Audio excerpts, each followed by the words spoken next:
कहानी की शुरुआत में हम देखते हैं एक बहुत ही शांत और खूबसूरत कोर्टयार्ड का सीन, जहाँ पर एक लड़का जिसका नाम टैंग यान है आराम से एक चेयर पर सो रहा होता है। उसकी मेड श्याओ सुई घबराते हुए वहाँ आती है और उसे उठाने की कोशिश करती है। वो परेशान आवाज में कहती है कि यंग मास्टर जल्दी उठिए, मास्टर यहाँ आ गए हैं। पर टैंग यान इतनी गहरी नींद में होता है कि उसे कुछ होश ही नहीं होता। तभी वहाँ पर टैंग यान के ग्रैंडफादर टैंग लिंग बहुत ही गुस्से में आते हैं। उनका गुस्सा बिल्कुल आसमान छू रहा होता है। वो आते ही टैंग यान पर जोर से चिल्लाते हैं और कहते हैं कि तू सच में बहुत बड़ा बेशर्म और आवारा हो गया है। तूने सिटी लॉर्ड की बेटी को छेड़ने की कोशिश की और वो भी उसमें नाकाम रहा। तूने हमारी पूरी टैंग फैमिली की नाक कटवा दी है और हमारी इज्जत मिट्टी में मिला दी है। इसके बाद सीन शिफ्ट होता है और हमें एक फ्लैशबैक दिखाया जाता है। ये फ्लैशबैक अर्थ का है, जहाँ पर ओरिजिनल टैंग यान एक बहुत ही पावरफुल 9th ग्रेड पिल एम्परर था। वो एक मैसिव अंडरग्राउंड केव में ध्यान लगाए बैठा होता है और उसके आसपास उसके बहुत सारे डिसाइपल्स रिस्पेक्ट के साथ खड़े होते हैं। एक डिसाइपल आगे आकर कहता है कि लॉर्ड टैंग यान अब 9th ग्रेड पिल एम्परर बन चुके हैं और उनके पास इस दुनिया का सबसे powerful artifact heaven and earth creation cauldron है। वो दिन रात पिल मेकिंग और कल्टीवेशन में लगे रहते हैं और अब वो एक हायर रेलम में ब्रेक थ्रू करने वाले हैं। डिसाइपल कहता है कि अगर लॉर्ड टैंग यान इस बार सक्सेसफुल हो गए तो वो सीधा पिल सेंट बन जाएंगे और पूरी कल्टीवेशन वर्ल्ड में एक नया इतिहास रचा जाएगा। टैंग यान पूरी तरह से फोकस में बैठा होता है और उसके ऊपर एक बड़ा सा गोल्डन कॉल्ड्रॉन हवा में फ्लोट कर रहा होता है। पर अचानक से कुछ गलत होने लगता है। कॉल्ड्रॉन के अंदर से अजीब सी आवाजें आती हैं। एक डिसाइपल घबराकर चिल्लाता है कि spiritual energy out of control हो गई है और haven and earth creation cauldron किसी भी वक्त फटने वाला है। टैंग यान की आंखें अचानक खुलती हैं और उसके मुंह से खून निकलने लगता है। वो रियलाइज करता है कि उसने इस कॉल्ड्रॉन को यूज करने का बिल्कुल गलत तरीका अपनाया था। असल तरीका तो खुद की आत्मा और बॉडी को कॉल्ड्रॉन के साथ मर्ज करना था। पर अब अपनी गलती सुधारने के लिए बहुत देर हो चुकी थी। एक बहुत बड़ा और खतरनाक धमाका होता है और टैंग यान वहाँ पर तुरंत मारा जाता है। सीन वापस प्रेजेंट में आता है। ग्रैंडफादर टैंग लिंग गुस्से में टैंग यान को थप्पड़ मारने के लिए अपना हाथ जोर से आगे बढ़ाते हैं। पर अचानक से टैंग यान की आंखें खुलती हैं और वो तुरंत अपने ग्रैंडफादर का हाथ हवा में ही पकड़ लेता है। वो एकदम सीरियस और ठंडे टोन में कहता है कि तुम कौन हो? तुम्हारी हिम्मत कैसे हुई इस वेनरेबल पर हाथ उठाने की? ग्रैंडफादर टैंग लिंग ये सुनकर और भी ज्यादा गुस्से में आ जाते हैं और कहते हैं कि तू पागल हो गया है क्या? मैं तेरा दादा टैंग लिंग हूँ और तू मुझसे बचने की कोशिश कर रहा है।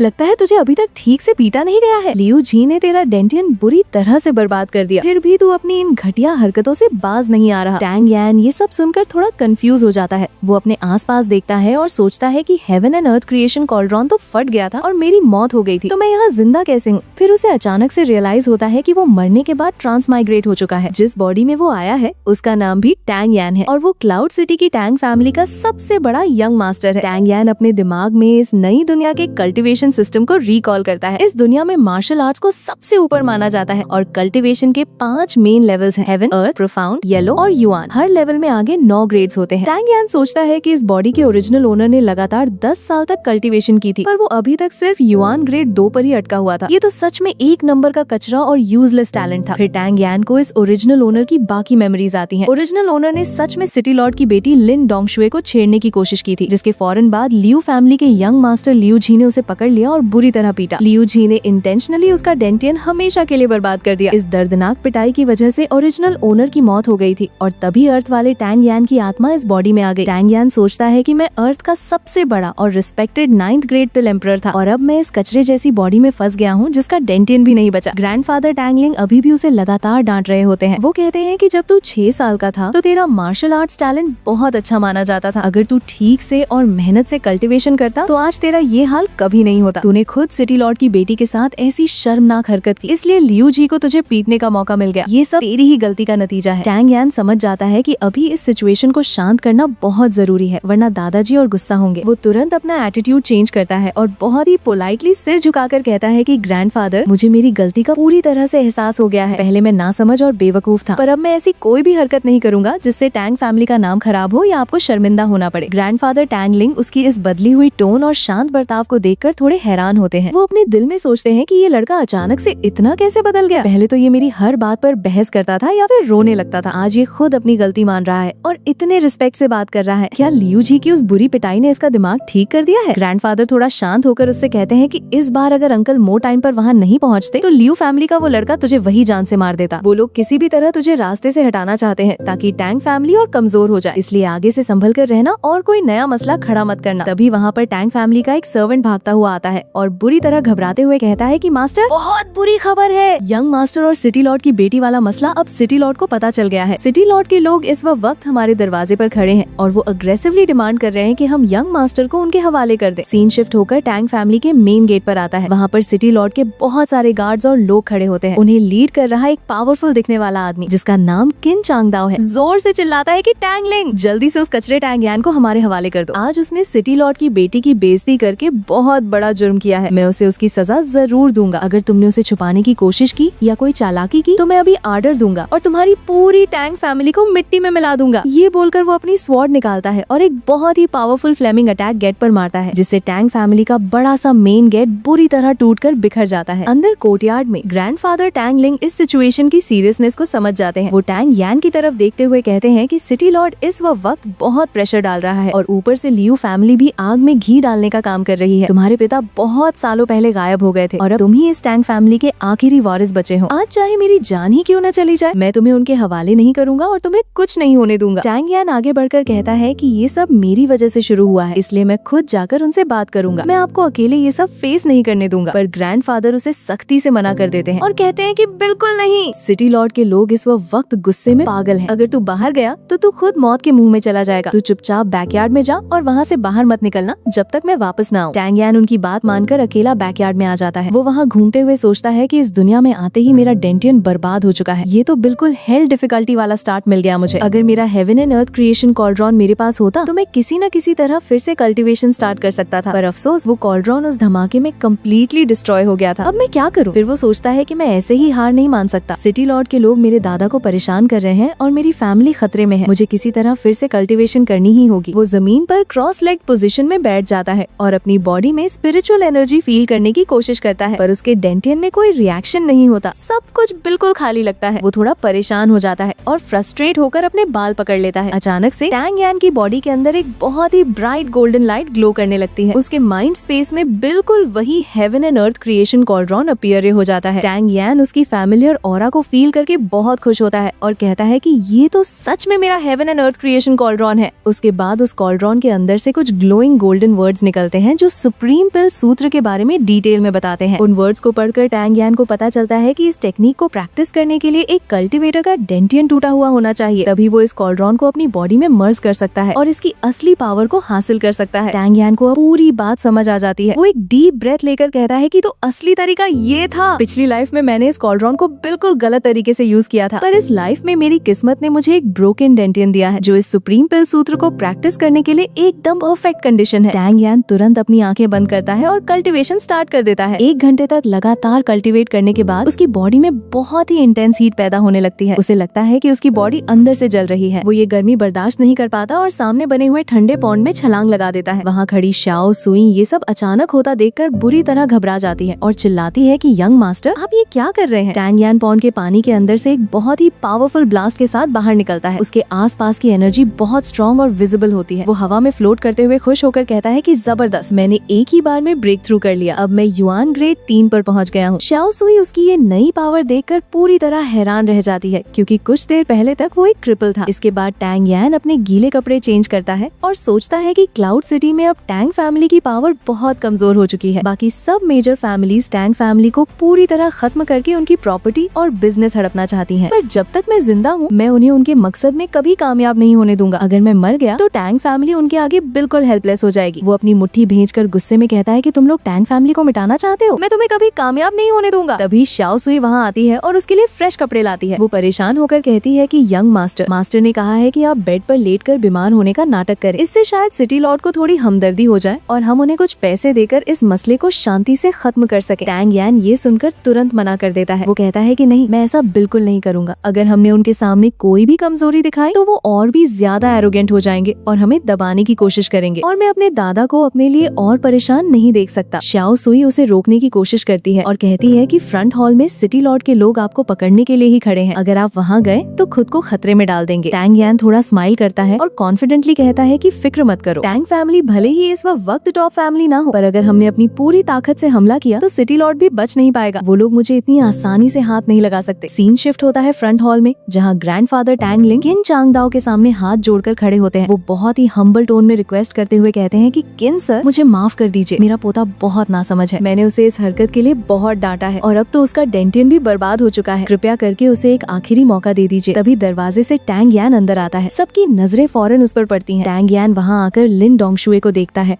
और अपने दिल में सोचता है कि ये लड़की सच में बहुत खूबसूरत है, तभी तो ओरिजिनल ओनर ने इसे छेड़ने की हिम्मत की थी। फिर उसकी नजर लिन डोंगशुए के पास खड़ी एक और लड़की पर पड़ती है। वो सोचता है कि ये लड़की जरूर म्याओदान पैवेलियन की वू श्वान होगी। म्याओदान पैवेलियन पूरे त्यानशियांग एम्पायर में बहुत फेमस है और ये वू श्वान वहाँ की चीफ पिल मास्टर है, जो अभी 2nd ग्रेड पिल मास्टर बन चुकी है। सुना है इसकी और लिन डोंगशुए की अच्छी दोस्ती है। क्या ये यहाँ लिन डोंगशुए के लिए इंसाफ मांगने आई है? टैंग यान आगे बढ़कर कैजुअली कहता है कि मिस वू श्वान, आपसे मिलकर खुशी हुई। वू श्वान थोड़े कोल्ड और गुस्से वाले टोन में कहती है कि हमें तुमसे मिलकर कोई खुशी नहीं हुई और शायद ये हमारी पहली और आखिरी मुलाकात है। किन चांगदाओ गुस्से में आगे आता है और टैंग यान पर उंगली उठाते हुए कहता है कि टैंग यान, तूने 5 दिन पहले बीच रास्ते में मिस लिन को छेड़ने की कोशिश की थी। तूने सिटी लॉर्ड की पावर का मजाक उड़ाया है। जल्दी से अपने गुनाह कबूल कर, वरना अंजाम बुरा होगा। टैंग यान बिल्कुल भी नहीं घबराता और उल्टा उस पे चिल्लाता है कि अपना बकवास बंद कर। मैं अपनी पूरी जिंदगी बहुत ही ईमानदार और इज्जतदार रहा हूँ। मैं ऐसी घटिया हरकत कैसे कर सकता हूँ? तुम लोग मेरे कैरेक्टर पर झूठे इल्जाम लगा रहे हो। ग्रैंडफादर टैंगलिंग ये सुनकर हैरान रह जाते हैं। वो सोचते हैं कि ये लड़का कितना बेशर्म है, इसे इतना बड़ा झूठ बोलते हुए वक्त थोड़ी सी भी शर्म नहीं आ रही। किन चांगदाओ गुस्से से आग बबूला हो जाता है और कहता है कि तेरी हिम्मत कैसे हुई मुझे गाली देने की? टैंग यान बहुत ही कामली जवाब देता है कि मैं तो एक क्रिपल्ड इंसान हूँ, मेरी क्या मजाल कि मैं एक प्रोफाउंड ग्रेड एक्सपर्ट को गाली दूं? मैं तो सिर्फ तुम्हारी बातों को रिफ्यूट कर रहा हूँ। वू श्वान आगे आती है और कहती है कि सब जानते हैं कि तुम एक नंबर के आवारा हो, तुम्हारी बातों पर कौन यकीन करेगा? टैंग यान कहता है कि सिर्फ दूसरों की बातों पर यकीन मत करो। फिर वो लिन डोंगशुए की तरफ देखता है और थोड़ा इमोशनल टोन बनाते हुए कहता है कि मिस लिन, मैं आपसे एक सवाल पूछना चाहता हूँ। अगर मैं सच में आपको छेड़ना चाहता था तो मैं आपके पास आकर इतना नर्वस क्यों हो गया था और मैंने घबराहट में आपके कपड़े क्यों खींचे थे? वुक श्वान अजीब नजरों से देखते हुए कहती है कि इसका मतलब तुम्हारा इरादा कुछ और था। टैंग यान एक डीप साई लेता है और कहता है कि असल में सच्चाई कुछ और ही है। 9 साल पहले एक टेम्पल फेयर में मैंने पहली बार मिस लिन को देखा था। उसी वक्त मुझे उनसे पहली नजर में प्यार हो गया था, पर मुझे पता था कि मैं उनके काबिल नहीं हूँ और हमारा कोई मैच नहीं है। इसलिए मैंने खुद को एक आवारा और यूजलेस इंसान बना लिया ताकि कम से कम उनकी नजर मुझ पर पड़े। 5 दिन पहले जब मैं उनसे मिला तो मैं उन्हें अपनी फीलिंग्स बताना चाहता था, पर मैं इतना ज्यादा नर्वस हो गया कि मुझसे कुछ बोला ही नहीं गया और गलती से मैंने उनका हाथ पकड़ लिया। असल में मैं उस दिन उन्हें एक पोयम देना चाहता था जो मैंने उनके लिए लिखी थी। ये पोयम मैंने 3 साल लगाकर लिखी है और इसे 5209 बार रिवाइज किया है। ग्रैंडफादर टैंगलिंग ये सब सुनकर अपना सिर पकड़ लेते हैं। वो अपने दिल में सोचते हैं कि मैं इस लड़के को 16 साल से जानता हूँ, इसने आज तक एक किताब ठीक से नहीं पढ़ी, ये पोयम कहाँ से लिखेगा? मैंने इसके पीछे गार्ड्स लगाए थे, मुझे कैसे नहीं पता चला कि इसने 5209 बार पोयम रिवाइज की है? ये लड़का सच में बहुत बड़ा झूठा है। पर लिन डोंगशुए टैंग यान की इन बातों से थोड़ी इमोशनल हो जाती है। वो सोचती है कि क्या सच में इसने मेरे लिए इतना सब कुछ किया? किसी ने आज तक मेरे लिए इतनी हिम्मत नहीं दिखाई। किन चांगदाओ को अभी भी उस पर यकीन नहीं होता। वो कहता है कि बकवास मत कर, अगर तूने सच में कोई पोयम लिखी है तो यहाँ सबके सामने लिख कर दिखा। अगर तूने किसी और की पोयम चोरी की होगी तो मैं तुझे जिंदा नहीं छोड़ूंगा। टैंग यान मुस्कुराता है और कहता है कि ठीक है, पेन और पेपर लाओ। ग्रैंडफादर टैंगलिंग घबरा जाते हैं और सोचते हैं कि अब इसकी पोल खुल जाएगी और हम सब मारे जाएंगे। पेपर और ब्रश लाया जाता है। टैंग यान ब्रश पकड़ने से पहले लिन डोंगशुए की तरफ देखता है और कहता है कि मिस लिन, मैंने इस पोयम को 5209 बार रिवाइज किया था, पर आज यहाँ आपके सामने मैं इसे एक और बार रिवाइज करूंगा, यानी टोटल 5210 बार। और इस नंबर का मतलब है आई लव यू। लिन डोंगशुए ये सुनकर थोड़ी ब्लश करने लगती है। टैंग यान ब्रश उठाता है और पेपर पर लिखना शुरू करता है। उसकी कैलीग्राफी इतनी खूबसूरत और परफेक्ट होती है कि सब देखकर हैरान रह जाते हैं। ग्रैंडफादर टैंगलिंग सोचते हैं कि इसने इतनी अच्छी राइटिंग कब सीखी। किन चांगदाओ भी हैरान होता है कि एक आवारा लड़का इतनी अच्छी कैलीग्राफी कैसे कर सकता है। टैंग यान एक बहुत ही डीप और इमोशनल क्लासिकल पोयम लिखता है जिसमें अकेलेपन और प्यार के दर्द को बहुत खूबसूरती से बयान किया गया होता है। पोयम लिखने के बाद लिन डोंगशुए उसे पढ़ती है और पूरी तरह से इम्प्रेस हो जाती है। वो कहती है कि मुझे नहीं पता था कि टैंग यंग मास्टर के दिल में मेरे लिए इतनी डीप फीलिंग्स हैं। मैं आपकी इस पोयम से बहुत टच हुई हूँ। फिर वो किन चांगदाओ से कहती है कि अंकल किन, इस मैटर को यहीं खत्म करते हैं। मैं अब टैंग फैमिली पर कोई एक्शन नहीं लेना चाहती। किन चांगदाओ थोड़ा गुस्से में होता है, पर वो लिन डोंगशुए की बात मान लेता है